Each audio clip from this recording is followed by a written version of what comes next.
Saudara-saudara, Assalamualaikum warahmatullahi wabarakatuh. Dalam pertemuan pertama ini, saudara-saudara di semester 3, baik pagi maupun sore dan semester yang di jurusan akuntansi,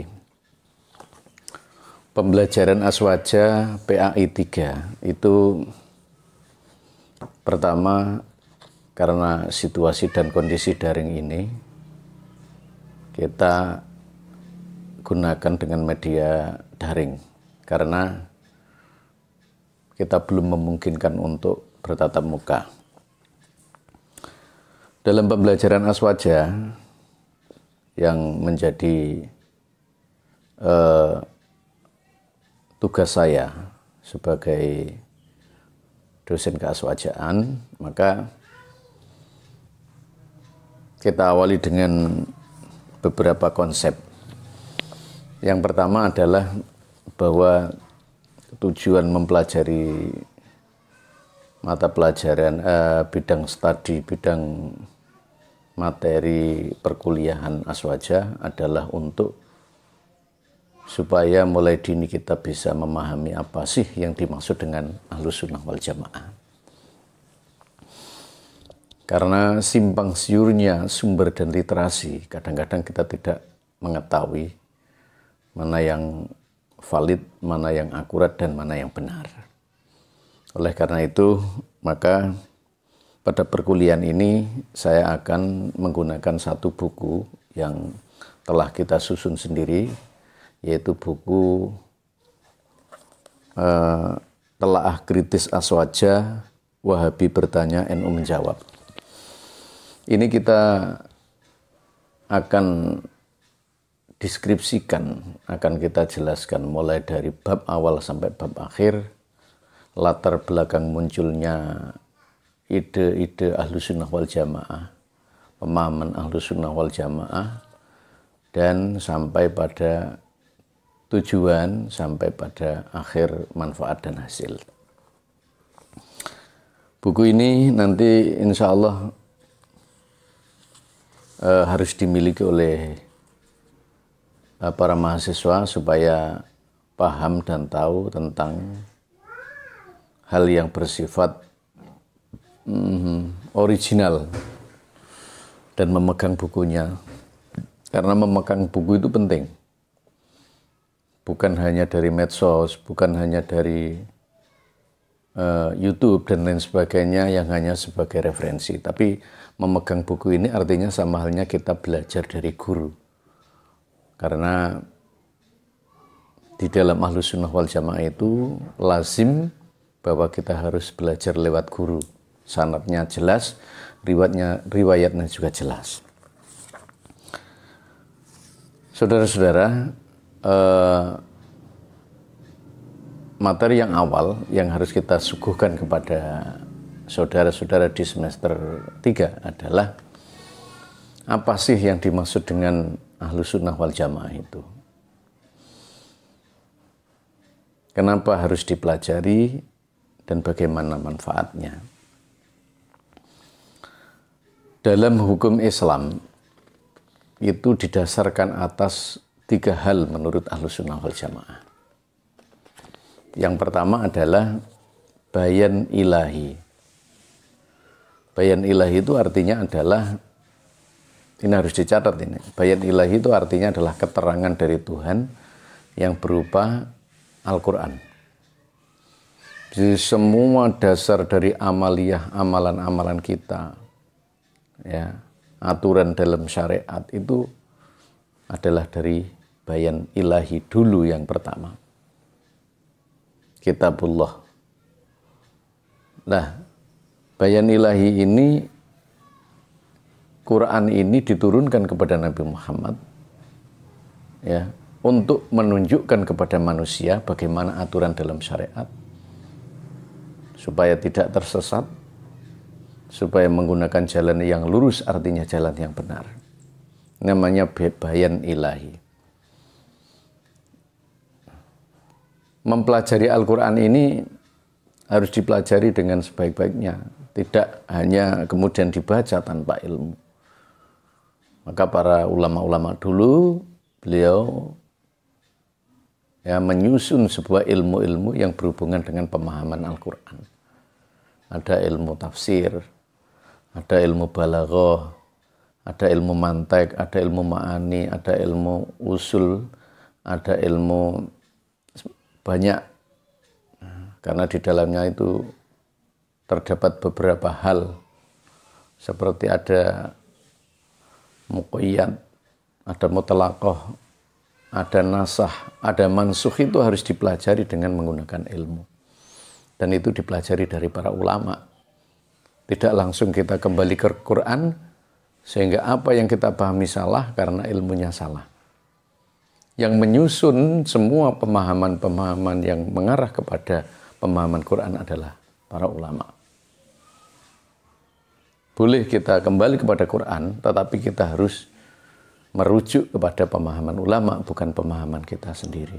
Ini namanya bayan ilahi, keterangan dari Tuhan yang diimplementasikan dalam Al-Quran, yang diturunkan kepada Nabi Muhammad, kemudian disampaikan kepada umatnya, tetapi mempelajarinya butuh pengantar ilmu yang bisa memahamkan Quran tersebut. Yang kedua adalah bayan nabawi. Bayan nabawi itu artinya adalah keterangan dari Nabi, artinya as-sunnah, artinya hadis. Nah, bayan nabawi ini digunakan untuk menjelaskan bayan ilahi yang belum kita pahami. Kalau di Quran tidak ada dalilnya, maka ambillah di sunnah. Artinya ambillah dari apa yang berasal dari Nabi. Apa itu?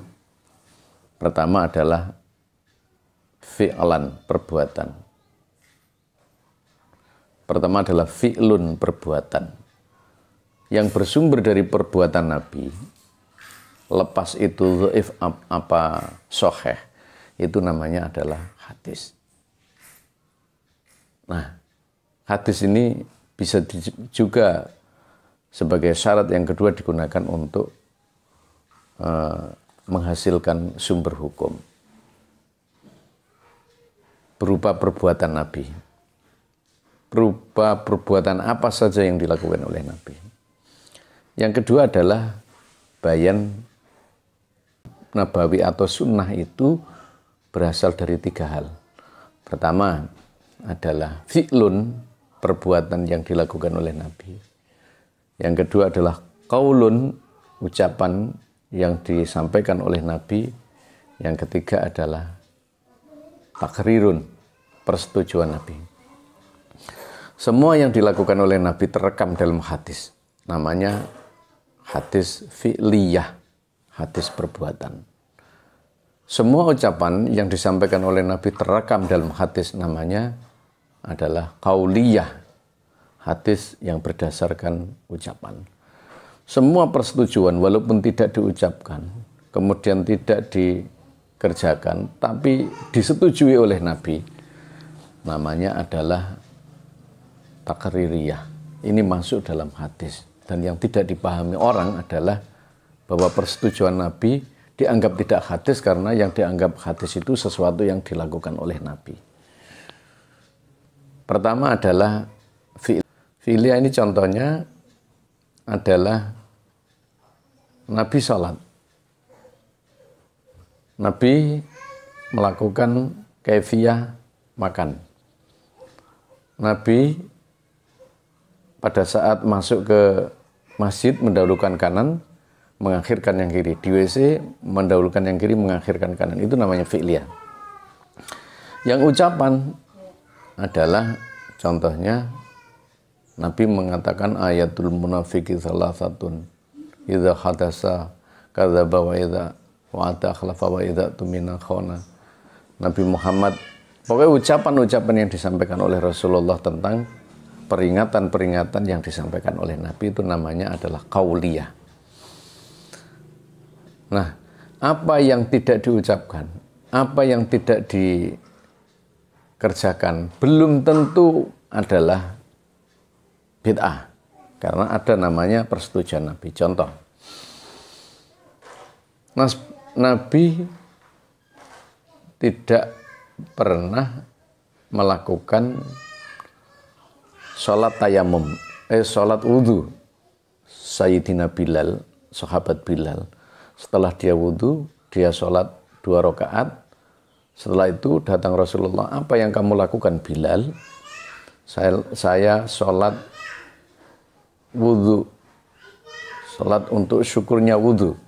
Kata Rasulullah, betul. Artinya Rasulullah tidak melarang. Nah, ada lagi saat sahabat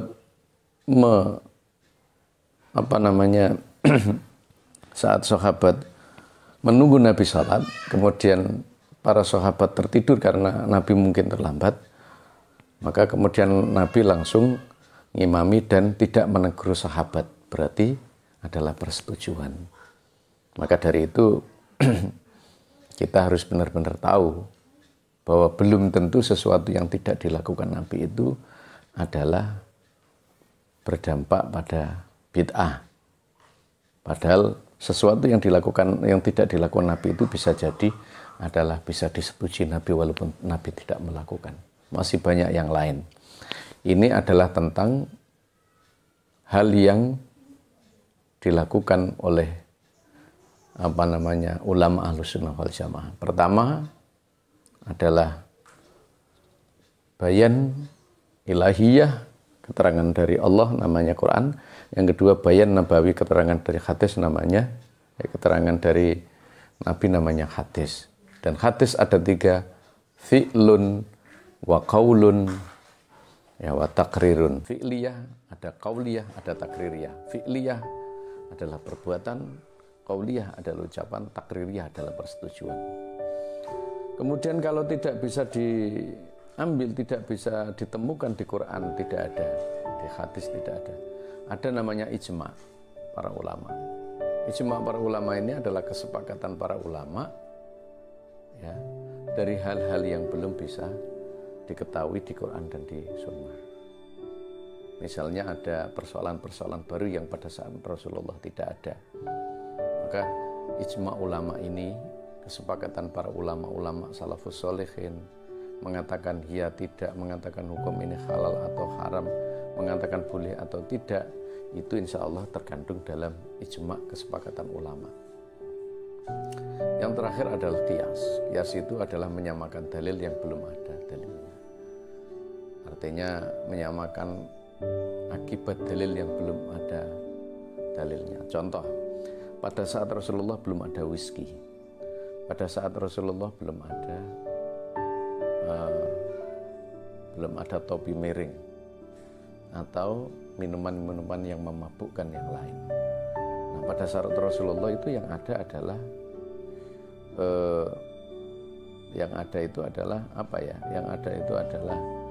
khamr, arak yang memabukkan, itu haram.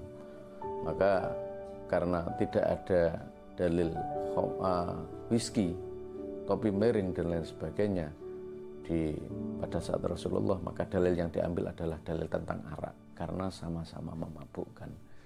Ini artinya bahwa qiyas itu menyamakan dalil yang belum ditemukan dalam Quran. Bisa jadi menyamakan ilat atau akibat yang terjadi kemudian disamakan dalilnya. Kalau dulu dalilnya adalah arak saja, kalau sekarang ini ada whisky, maka whisky juga disamakan dengan arak. Karena arak memabukkan hukumnya haram, maka whisky juga haram karena memabukkan. Ma'askara faqaliluhu haram, sesuatu yang memabukkan maka haram. Itu saja saudara-saudara di semester 2 dan semester 3 PPSI akuntansi dan baik sore maupun pagi. Terima kasih dan mohon itu untuk dicatat. Insya Allah rangkuman-rangkuman itu nanti kita akan evaluasi. Wallahul muwaffiq ila aqwamit thoriq. Wassalamualaikum warahmatullahi wabarakatuh.